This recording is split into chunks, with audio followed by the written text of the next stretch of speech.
So, Mr. Pomeroy, it's my Unit 2 project, Uncle Sam's Attic. Let's go. There's the project information. Just give a little slide, you know, making it look nice and everything.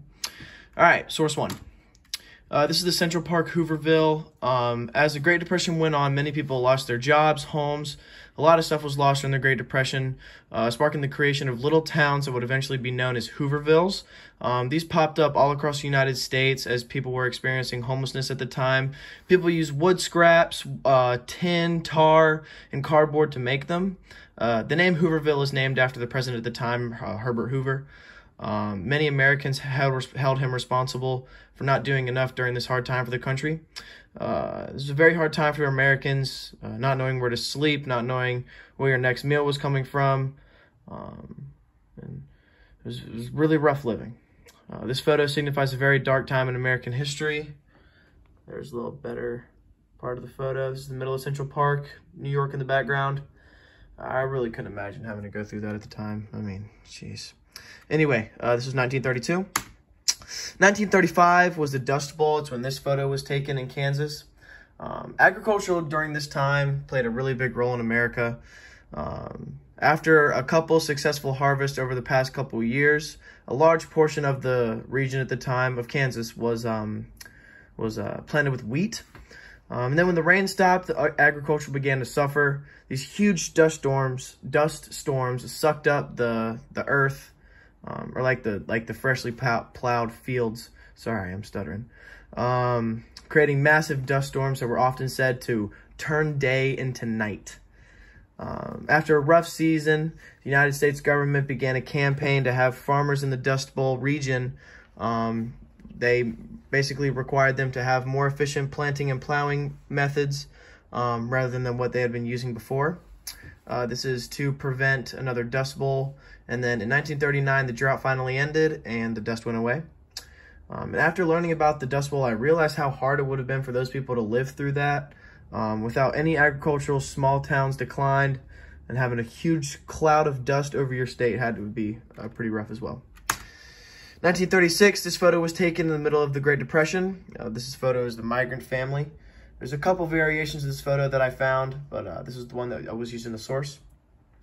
This photo is considered to be one of the most iconic photos in American history. The photo was first shown in San Francisco newspaper in March of 1936. The image was taken in a camp of migrant farm workers in California.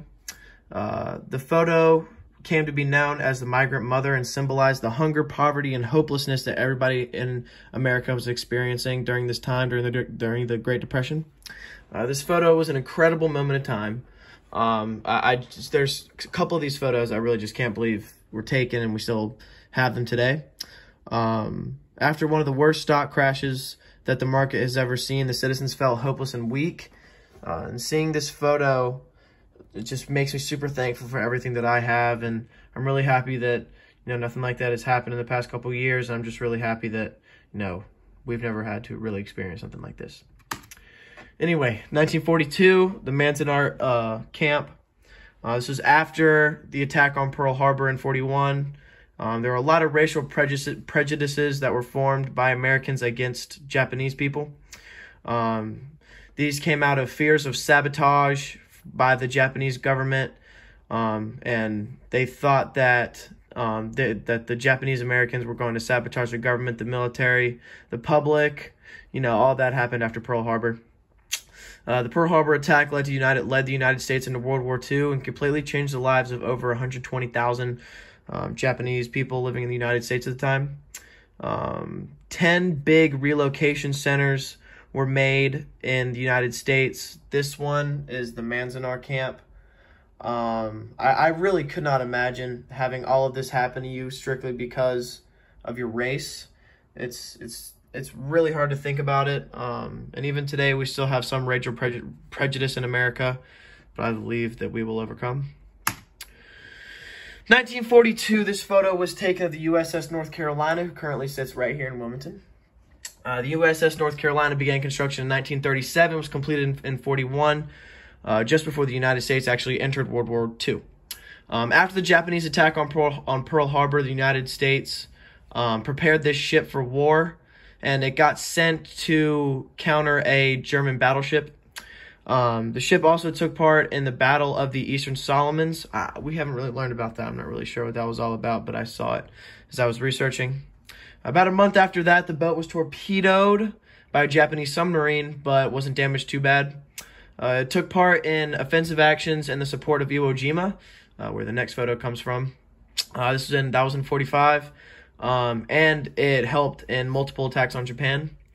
After the surrender of Japan, the boat carried American soldiers home, and then in 1960 it was moved to preserve the ship as a museum ship, and then in 1962 the museum was opened here in Wilmington, North Carolina.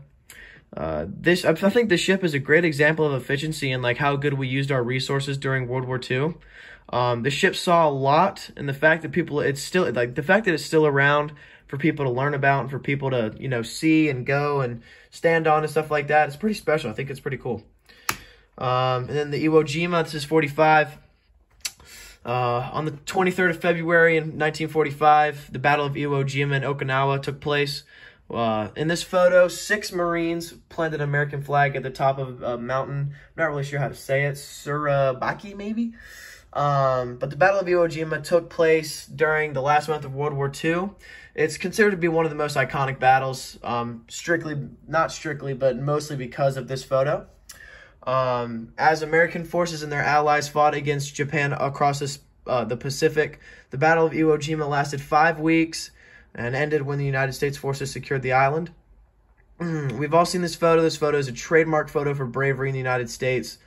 These men fought and fought, and the fact that there's still a photo of this just mesmerizes me. Like, having that photo taken in time, especially in 45, is just pretty crazy to me.